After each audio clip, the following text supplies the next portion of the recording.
اللهم صل على محمد وعلى آل محمد كما صليت على إبراهيم وعلى آل إبراهيم إنك حميد مجيد. اللهم بارك على محمد وعلى آل محمد كما باركت على إبراهيم وعلى آل إبراهيم إنك حميد مجيد. ربي اشرح لي صدري ويسر لي أمري واحلل عقدة من لساني يفقه قولي. ربي يسر ولا تعسر وتمم بالخير وبك نستعين يا فتاح يا فتاح يا فتاح يا عليم يا عليم يا عليم. آمين يا رب العالمين.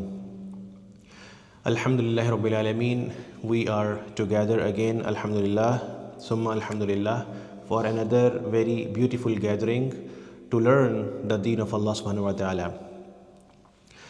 So in the last session which we did last month, we had started Surah Al-Hujuraat and we had covered the first 8 ayat of that surah. And inshallah today we are going to complete the rest of the surah. So quick recap from the last session about the first 8 ayat, just so we can come in a flow to rest of the ayat. So we learned that when we see at this particular surah, so this surah we divided this into 5 sections. First portion was on the first ayah, which was about the hukuk of Allah, like our responsibility towards Allah subhanahu wa ta'ala, where Allah subhanahu wa ta'ala is teaching us not to cross the limits and the hudud which Allah subhanahu wa ta'ala has put on us. Then the second section of this particular surah, that was about the topic to respect our Prophet Muhammad sallallahu alaihi wasallam. And this section was teaching us that we must keep our voices lower when we are talking about the Prophet sallallahu alaihi wasallam. When we are, let's say, in Medina at the Rawza Rasul sallallahu alaihi wasallam, we must keep our voices lower. We must show and submit our respect to our very beloved Prophet Muhammad sallallahu alaihi wasallam. So this topic was covered from ayah number 2 to ayah number 5. Then the third section, which we had started in the last session, that section is from ayah number 6 to ayah number 13, and we had covered until ayah number 8. So we will be continuing the rest of this section today. And this section was about where Quran is teaching us how should we behave towards our other Muslim fellows, and these are like the manners towards other Muslims. Then section 4, which we will be covering today as well later on inshallah, is about ayah number 14 and 15, and these ayat cover about the difference between Islam and Iman. And then the fifth and the final section of this surah, which is from ayah number 16 to 18, that is going to talk about the hypocrites, their behavior, and the reply to them on that particular behavior. So inshallah, this way we are going to complete this surah. So again, 5 of these sections are there in this surah, out of which we had covered first 2, and the third section was still in progress. So inshallah today we are going to start from ayah number 9. So Allah subhanahu wa ta'ala tells us in the Quran about this portion starting from ayah number 9. A'udhu billahi minash shaitanir rajim. Bismillahir rahmanir rahim. وَإِن طَائِفَتَانِ مِنَ الْمُؤْمِنِينَ اقْتَتَلُوا فَأَصْلِحُوا بَيْنَهُمَا فَإِن بَغَتْ إِحْدَاهُمَا عَلَى الْأُخْرَى فَقَاتِلُوا الَّتِي تَبْغِي حَتَّى تَفِيءَ إِلَى أَمْرِ اللَّهِ فَإِن فَاءَتْ فَأَصْلِحُوا بَيْنَهُمَا بِالْعَدْلِ وَأَقْسِطُوا إِنَّ اللَّهَ يُحِبُّ الْمُقْسِطِينَ إِنَّمَا الْمُؤْمِنُونَ إِخْوَةٌ فَأَصْلِحُوا بَيْنَ أَخَوَيْكُمْ وَاتَّقُوا اللَّهَ لَعَلَّكُمْ تُرْحَمُونَ يَا أَيُّهَا الَّذِينَ آمَنُوا لَا يَسْخَرْ قَوْمٌ مِّنْ قَوْمٍ عَسَىٰ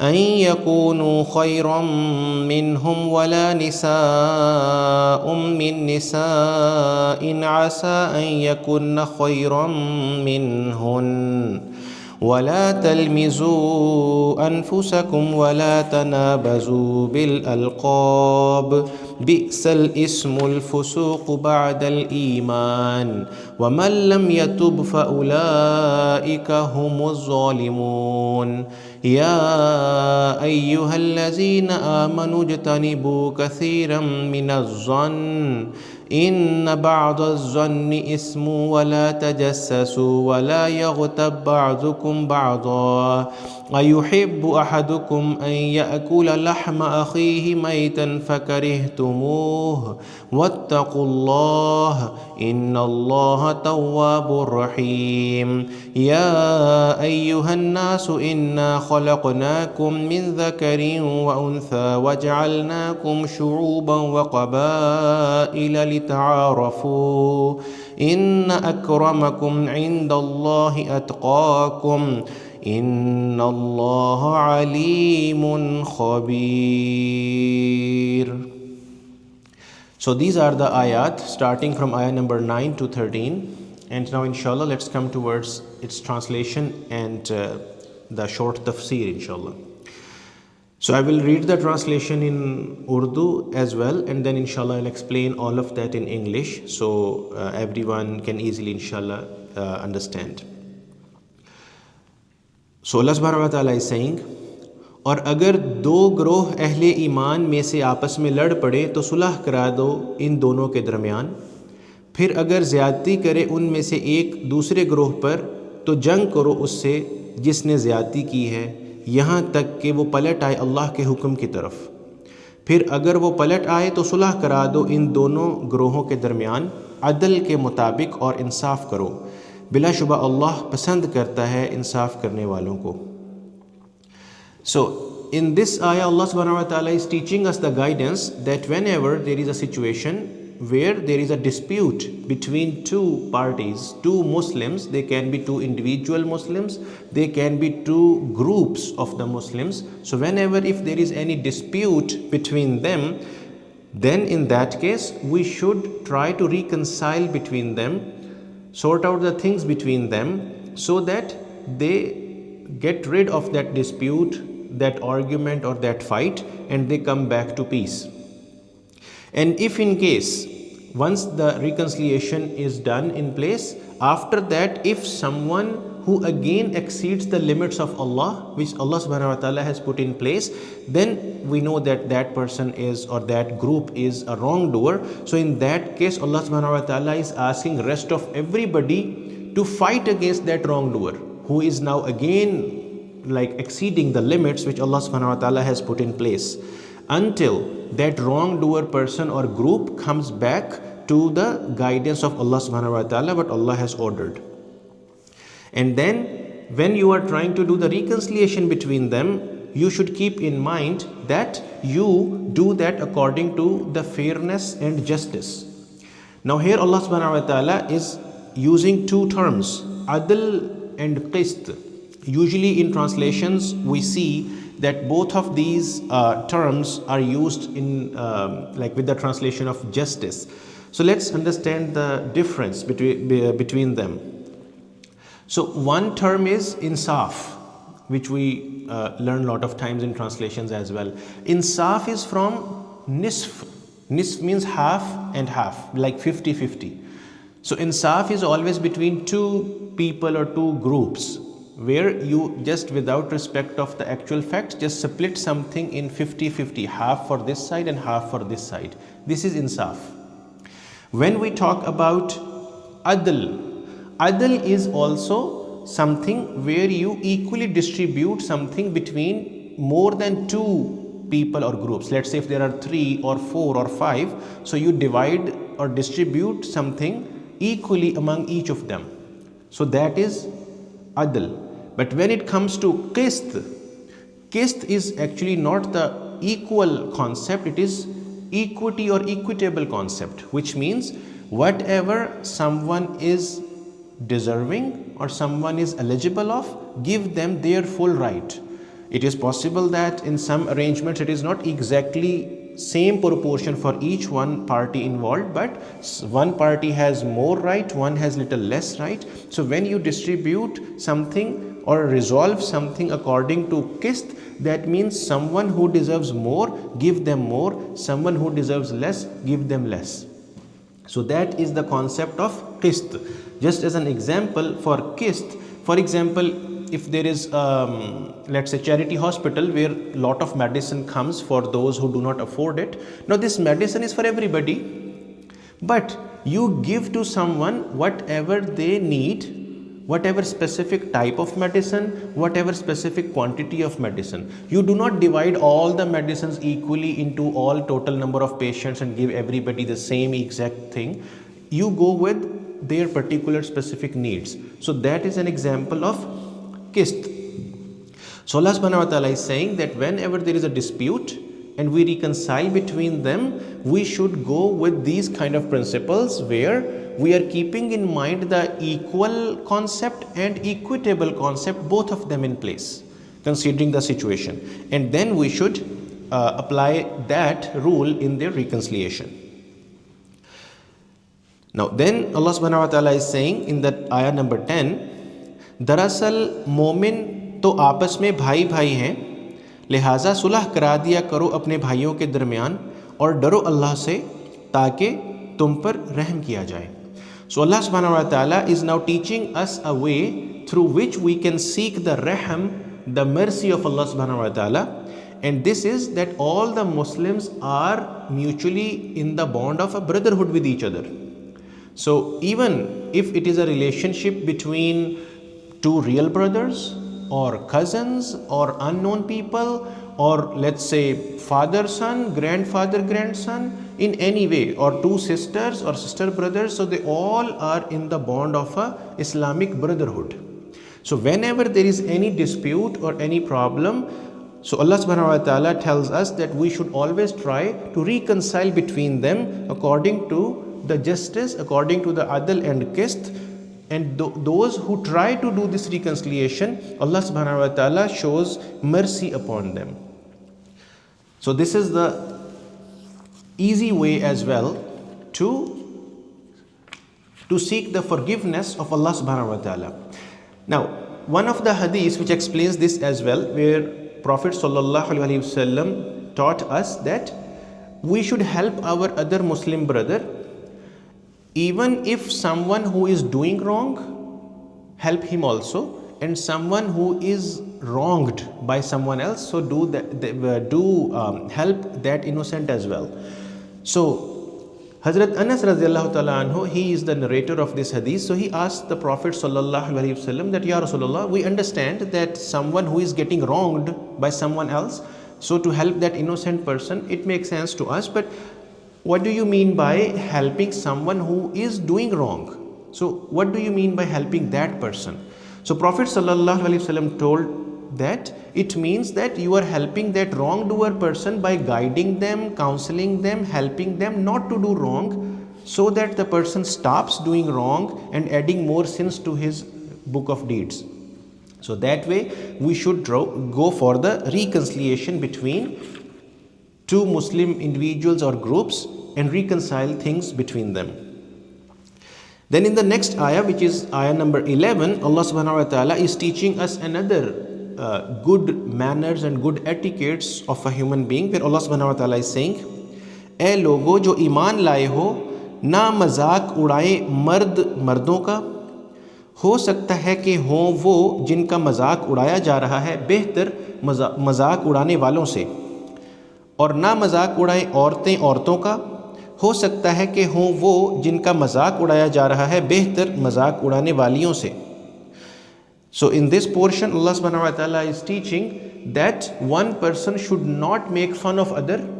You should not mock others or taunt others, or even if the other person has that weakness, do not make fun of it.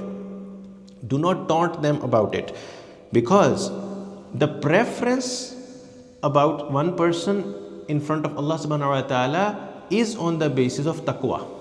Someone who is more Allah conscious, someone who is more Allah fearing, that is better than other. So someone who is making fun of another person, so possibly the one you are making fun of, he is better than you in front of Allah subhanahu wa ta'ala because of his taqwa, and you might have less taqwa than other person. So that is possible. And same thing is among the women, that one should not make fun of other because it is possible, because we cannot see taqwa, right? Like what is the level of taqwa in someone's heart, Allah knows. So we should not make fun or mock or taunt the other person, or any like visible weakness in a person. Maybe he has more stronger taqwa than you, and he is in a more good books of Allah subhanahu wa ta'ala than you. So if you are making fun of that person, then Allah subhanahu wa ta'ala is teaching us the guidance, we must not do that. And then in the same ayah, Allah subhanahu wa ta'ala is further telling us that, और ना ऐब लगाओ एक दूसरे पर, और ना याद करो एक दूसरे को बुरे अलकाब से. Means do not blame others for something which is not in them, and do not call others with bad names or funny names to make fun of it. So that is another important thing, because बहुत बुरा है नाम पैदा करना फिस्क में ईमान के बाद. So जो तौबा ना करें, so यही लोग हैं जालिम. So Allah subhanahu wa ta'ala is saying that if you have already done such things, such wrong, then immediately you must make tawbah, seek forgiveness from Allah subhanahu wa ta'ala with a commitment that I will not repeat it again. So we should keep that in mind, that we must not call others with some funny names or some wrong names. So because otherwise that is considered as a sin, and we must immediately seek tawbah with Allah subhanahu wa ta'ala on doing such things. Now then in ayah number 12, Allah subhanahu wa ta'ala is saying, ए लोगो जो ईमान लाए हो बचते रहो बहुत गुमान करने से. Means do not just keep assuming things by yourself. Stop doing assumptions. बिला शुबा बाज गुमान गुनाह होते हैं. That definitely some of the assumptions, they possibly fall in this category of sins.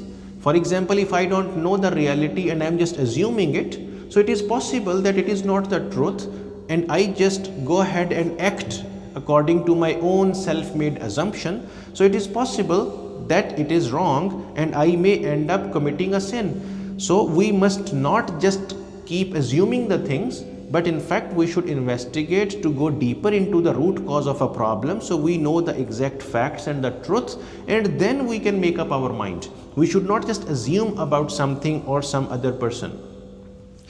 और ना तजस्सुस करो और ना गीबत करे कोई किसी की.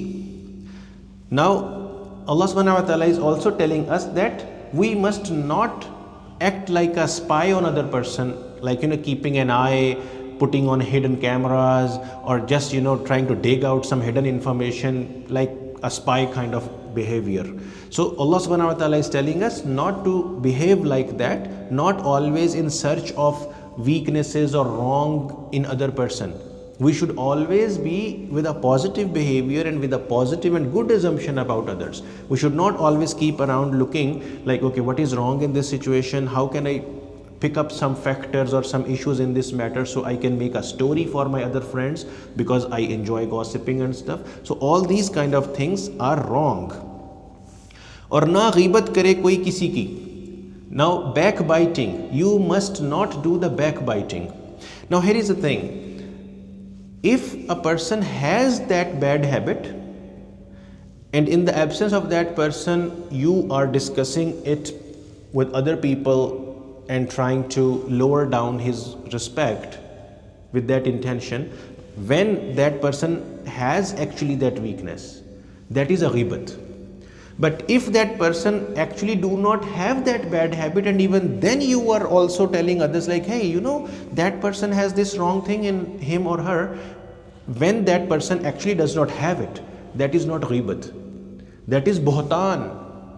Means you are connecting a lie about that other person which is not actually existing there. So buhtan is even bigger sin than ghibat. Ghibat is something when other person has that problem. But buhtan is bigger because in that case the other person does not have that issue which you are connecting with the person. So that is there. So Allah subhanahu wa ta'ala is telling us not to do the backbiting, means not to do when the other person has that problem. So not go in that way. And Allah subhanahu wa ta'ala is giving here an example. क्या पसंद करेगा तुम में से कोई शख्स कि वो खाए गोश्त अपने मुर्दा भाई का? Is there anyone among you who would like to eat the meat of your own dead brother? Now, when we go into the detail of this particular example, that how ghibat is like relevant with this example, like eating the meat of your dead brother, how is that there? So, see a situation where a person is not present and you are talking about that person to someone else and you are disgracing the person. Now this person is not available there who can defend himself or herself. So his absence is resembled with being dead, because just like a dead person cannot do anything, if you talk about a dead person, that person cannot defend himself or herself, he is dead. So similarly, dead brother means because the other person is also a Muslim, so you are under that brotherhood connection and bonding. And the other person is dead means the other person is not present there to defend his respect and his point of view. So that is why it is the example about the dead brother. Now eating the meat, so here the meat means the respect and the honor and the grace of that other person. So when you are intentionally with the intention that okay, I am going to disgrace this person, I am only having the objective to bring insult and to make this other person feel down in front of everybody else, if that is the only, let's say, intention you have in your mind, so you are eating the meat, means destroying the respect of the person who is in the brotherhood bond with you, and the person is not present there, means it is like a dead person who cannot defend himself. So that is the example here. فَكَرِهْتُمُوهُ, ज़ाहिर है कि तुम्हें उससे कराहत होगी, means it is clear that you don't want to eat the meat of your dead brother. So in other words, so don't do the ghibat. Bas daro Allah se and fear Allah subhanahu wa ta'ala, because Allah is noting down all of that stuff. What are your intentions? With what intentions you are doing it? Inna Allah tawwabur rahim. Definitely Allah subhanahu wa ta'ala is the one who accepts your tawbah and show mercy upon you. That means if you have done wrong like that, then make tawbah with Allah subhanahu wa ta'ala that I will not repeat this again and I seek Allah's mercy. And then starting in the last ayah of this section, ayah number 13, Allah subhanahu wa ta'ala is saying, "E insano." Now here Allah subhanahu wa ta'ala is addressing all the humans, not only the Muslims or the मोमिन, but everybody. हकीकत ये है कि पैदा किया है हमने तुमको एक मर्द और एक औरत से, फिर बना दिया है हमने तुमको कौमें, मीन्स इन नेशंस, और कबीले, मीन्स इन ट्राइब्स, ताकि तुम एक दूसरे से पहचाने जाओ.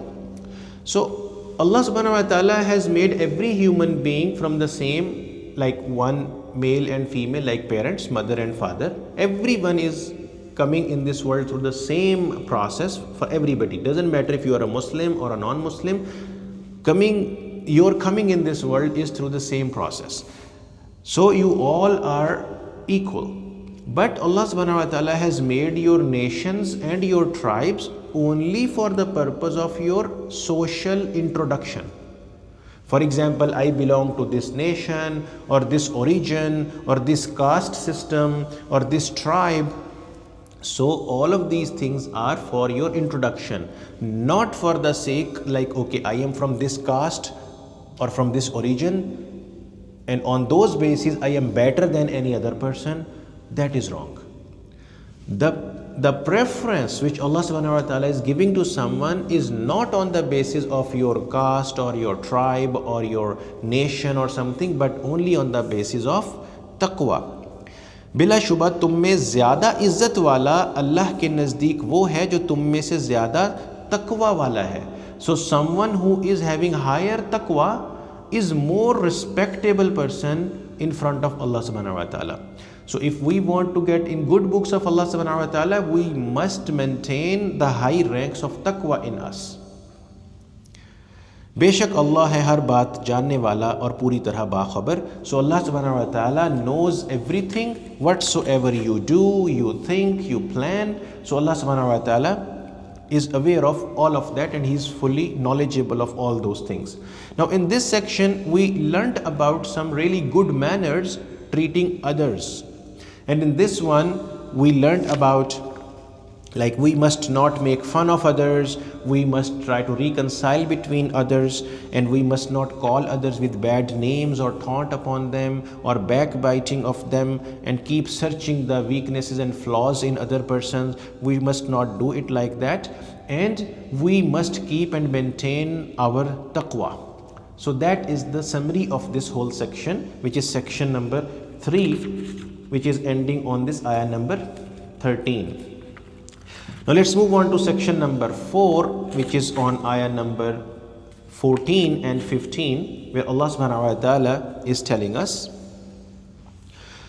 قالت الأعراب آمنا قل لم تؤمنوا ولكن قولوا أسلمنا ولما يدخل الإيمان في قلوبكم وإن تطيعوا الله ورسوله لا يلتكم من أعمالكم شيئا إن الله غفور رحيم إنما المؤمنون الذين آمنوا بالله ورسوله ثم لم يرتابوا وجاهدوا بأموالهم وأنفسهم في سبيل الله أولئك هم الصادقون. So in this section, Allah subhanahu wa ta'ala is addressing for us and guiding us the difference between Islam and Iman. So Allah subhanahu wa ta'ala is addressing here a group of people who are actually claiming that they have accepted or they have Iman. But Allah subhanahu wa ta'ala is saying something different. So let's see what Allah subhanahu wa ta'ala is saying. So Allah subhanahu wa ta'ala is telling the Prophet Muhammad sallallahu alayhi wasallam that कहते हैं ये बदवी लोग, these Bedouin people say कि ईमान ले आए हैं हम, that we have ईमान. इनसे कहिए नहीं ईमान लाए तुम, बल्कि यूं कहो कि हम मुसलमान हो गए हैं और हरगिज़ दाखिल नहीं हुआ अभी ईमान तुम्हारे दिलों में, और अगर तुम फर्मा बरदारी इख्तियार करोगे अल्लाह और उसके रसूल की तो नहीं कमी करेगा अल्लाह तुम्हारे आमाल में कुछ भी, बेशक अल्लाह है बहुत दरगुजर करने वाला और हर हालत में रहम करने वाला. So Allah subhanahu wa ta'ala is addressing these people who claim that we have iman in our hearts. So Allah subhanahu wa ta'ala is saying that tell these people that instead of saying about iman, you should say that we have Islam. We are Muslims. So Muslim is a different thing, Mu'min is a different thing. So Allah subhanahu wa ta'ala is saying that tell these people who are practicing the pillars of Islam, like they are doing their salah, they are doing their the Saum, the Roza, the fasting, they are doing the Zakat as well, they are doing Hajj, all these fundamental pillars of Islam, they are doing it, but that is different than the level of Iman. So tell these people that Iman has not yet entered in your heart. So what is Iman? Iman means you feel yourself in aman, in peace, when it comes to the orders of Allah subhanahu wa ta'ala. How much comfortable you are when it comes to put your situation with Allah. Do you keep doing your own math and just stick to it? Or do you feel comfortable whatever is the order of Allah subhanahu wa ta'ala, whether you like it or not? So these people, they were saying that we are practicing Islam, but they were not comfortable with the decisions of Allah and His Prophet. So Allah subhanahu wa ta'ala is saying to tell these people that you should claim about Islam, not Iman. Iman has not yet entered in your hearts. But if you obey Allah's orders and if you obey the Prophet sallallahu alaihi wasallam, then yes, you are the person of Iman, and in that case Allah will not make your good deeds wasted. Allah will take care of your good deeds, and Allah is very much forgiving and merciful. So in this ayah, Allah subhanahu wa ta'ala is in fact telling us that we can secure our Iman by obeying the orders of Allah and His Prophet sallallahu alaihi wasallam, by becoming a practicing Muslim and having our heart at peace with the decisions guidance, commandments and orders of Allah subhanahu wa ta'ala. I will add one more point into this to go into one step more deeper. Sometimes we come across any order of Allah subhanahu wa ta'ala which we feel that, oh, it's difficult to do because it's not making me any sense. So the problem is with my sense and my logic. Allah is our creator. He knows what He has created and He knows what orders and commandments and the rules He has given to us to live our life accordingly. If I am not able to make my sense according to that order of Allah, the problem is in my understanding, not in that rule of Allah. So we must obey. So in the last session we also spoke about that the people of Iman, what they say, وَقَالُوا سَمِعْنَا وَأَطَعْنَا, the last ruku of Surah Al-Baqarah. وَقَالُوا سَمِعْنَا, and they say that we heard. قَالُوا سَمِعْنَا وَأَطَعْنَا, and we did the ata'at. We did the obedience. Between listening to the order of Allah and fulfilling the order of Allah, they do not bring anything in the middle. Oh, I think it like that, or I have my this logic or that understanding, and how is that there, or how is this there? People of Iman do not think like that. They just listen to the order of Allah and His Prophet and they just do it. They do not put their own logics in the middle and excuses and doubts in the middle. But on the other hand, those who were kafir, they said, قَالُوا سَمِعْنَا وَأَصَيْنَا, that we heard, but we are not going to follow that. Because their logic stopped them to follow the orders of Allah. They started doing the negative and wrong pondering upon the orders of Allah, and shaitan put some false logic in their mind and they stopped practicing the orders of Allah. They are those who are on the other side.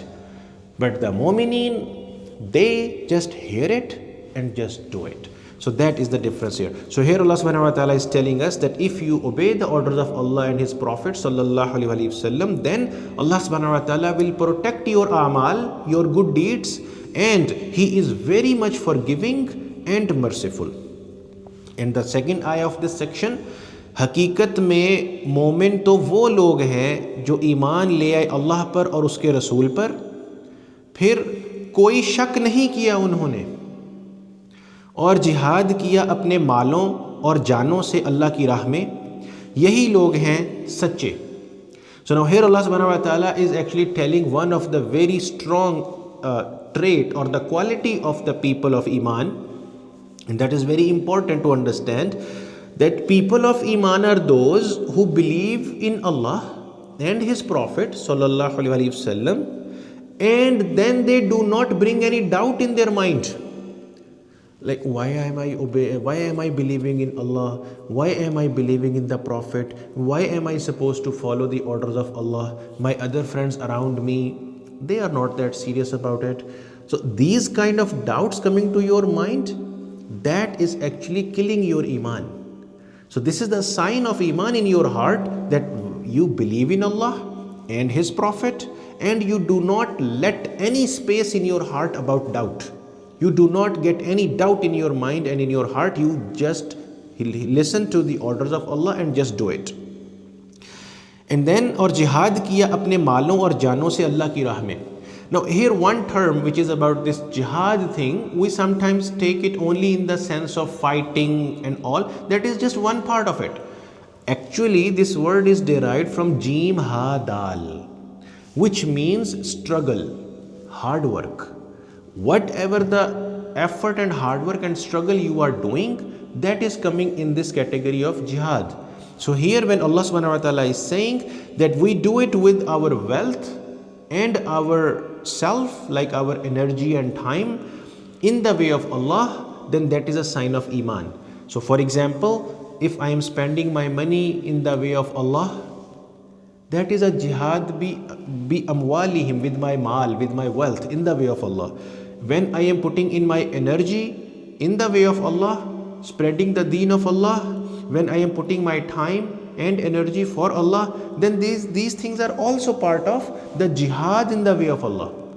So it's not always about that battle and fight and all those kind of concepts, but in fact, and the biggest one The biggest jihad, Jihad Akbar, is the one which I fight with my own self, inside my heart, where I am trying to press down my nafs, my bad wishes and habits coming in my heart.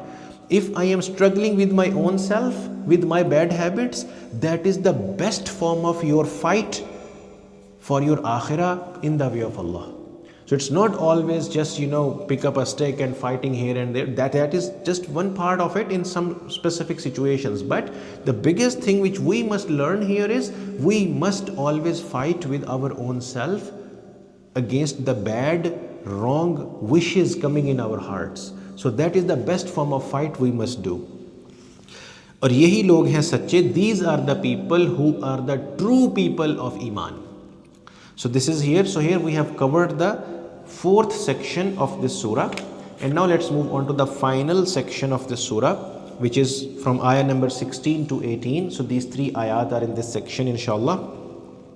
So Allah subhanahu wa ta'ala is telling us here, قُلْ أَتُعَلِّمُونَ اللَّهَ بِدِينِكُمْ وَاللَّهُ يَعْلَمُ مَا فِي السَّمَاوَاتِ وَمَا فِي الْأَرْضِ وَاللَّهُ بِكُلِّ شَيْءٍ عَلِيمٌ يَمُنُّونَ عَلَيْكَ أَنْ أَسْلَمُوا قُلْ لَا تَمُنُّوا عَلَيَّ إِسْلَامَكُمْ بَلِ اللَّهُ يَمُنُّ عَلَيْكُمْ أَنْ هَدَاكُمْ لِلْإِيمَانِ إِن كُنتُمْ صَادِقِينَ إِنَّ اللَّهَ يَعْلَمُ غَيْبَ السَّمَاوَاتِ وَالْأَرْضِ وَاللَّهُ بَصِيرٌ بِمَا تَعْمَلُونَ.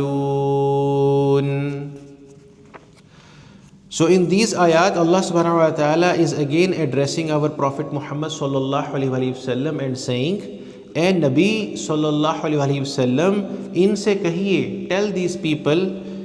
Now this section, as we discussed earlier, that is going to talk about the hypocrites who claim that they have accepted Islam and they are behaving like by accepting Islam they are doing any favor to Allah subhanahu wa ta'ala. May Allah protect us from these kind of thoughts.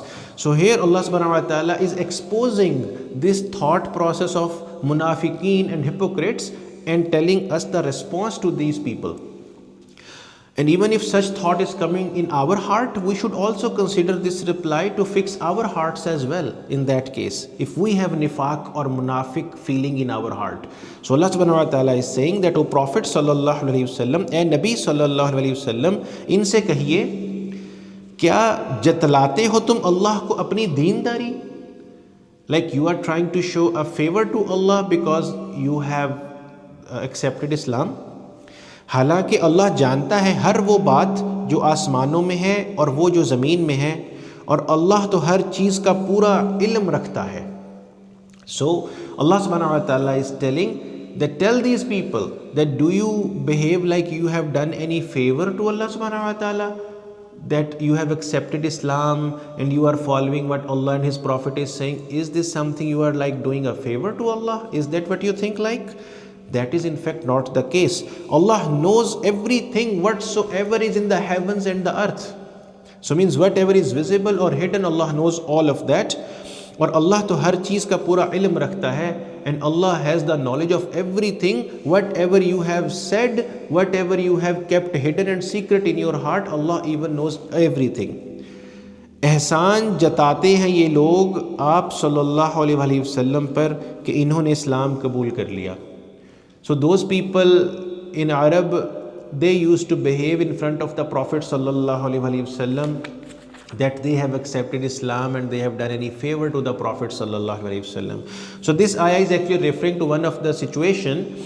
There was a tribe Banu Asad there. So you know that when Prophet sallallahu alaihi wasallam he started preaching Islam and people were entering Islam, so there were some tribes who accepted Islam and some tribes who started fighting against the Prophet sallallahu alaihi wasallam.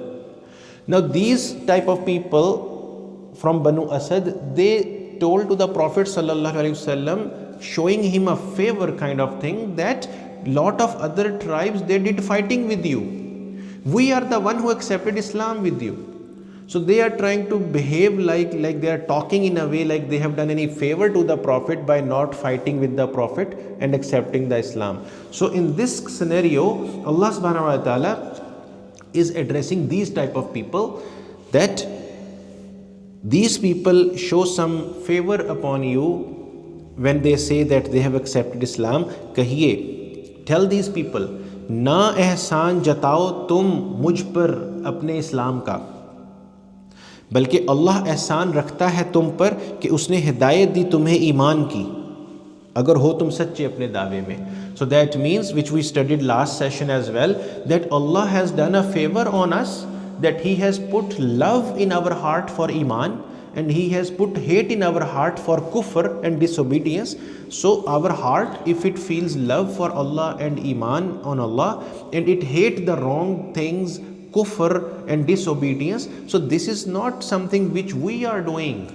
Allah has done favor by giving us the hidayah, the guidance. So Allah has favor upon us. It's not us having favor upon Allah and His Prophet. So that is the truth and the reality, and that is what these people should behave and accept and believe if they are really the true people. यकीनन अल्लाह जानता है हर पोशीदा चीज़ आसमानों की और ज़मीन की, और अल्लाह देख रहा है उसे जो तुम करते हो. So here again at the end, in the final ayah of this surah, Allah subhanahu wa ta'ala is addressing again and like re-emphasizing on this concept that Allah knows everything whatsoever is in the heavens and the earth, and Allah is watching everything. So this means that these people, whatever they are trying to claim, whatever they are trying to say, whatever they are hiding in their hearts and the secrets keeping in their hearts, whatever the mindset they have, Allah knows everything. It doesn't matter to Allah that if you are saying it openly or hiding it in your heart. Allah knows everything. So that is the concept, the ultimate ayah of this surah, where Allah subhanahu wa ta'ala is guiding us about it. So again, this total full surah was having 18 ayat, which alhamdulillah we have completed now. And again, the first section was on the first ayah, where Allah told us that we must not cross the limits of Allah, what Allah and His Prophet has put in place for our guidance. Then in the second section of this surah, from ayah number 2 to 5, Allah subhanahu wa ta'ala, He told us and guided us how should we show and submit our humble respect to our very beloved Prophet Muhammad sallallahu alaihi wasallam. And then in the third section, Allah subhanahu wa ta'ala told us about our manners and responsibilities towards our other Muslim brothers and sisters and our other brotherhood responsibilities. Then in the fourth section, Allah subhanahu wa ta'ala told us in ayah number 14 and 15 the difference between Islam and Iman. It is possible that a person is a Muslim but not a Mu'min. It is possible. A person is having Islam but not having Iman. These two are two different things. And then in the last section, Allah subhanahu wa ta'ala is exposing the hypocritic behavior or mindset of the people and how to address it. So if we are a practicing Muslims, even for me and all of us, if I am a practicing Muslim, it is not something like I am doing any favor to Islam. It is actually the favor of Allah that He has put hidayah in my heart and He has chosen me to serve His deen. So it is a favor of Allah on me. It is not my favor towards Allah and His Prophet sallallahu alaihi wasallam. So this is the overall, the summary of the whole surah, alhamdulillah. So we, with the help of Allah subhanahu wa ta'ala, alhamdulillah, we completed this surah. So we seek help from Allah subhanahu wa ta'ala. May Allah subhanahu wa ta'ala help us to understand this, bring this in our lives, and may Allah protect our iman, make us the practicing Muslims, strengthen the iman in our hearts, and make us able to bring as much beauty in our practices and good deeds which can please Allah subhanahu wa ta'ala. Ameen ya Rabbil Alameen. Wa ma alayna illa al-balagul mubin.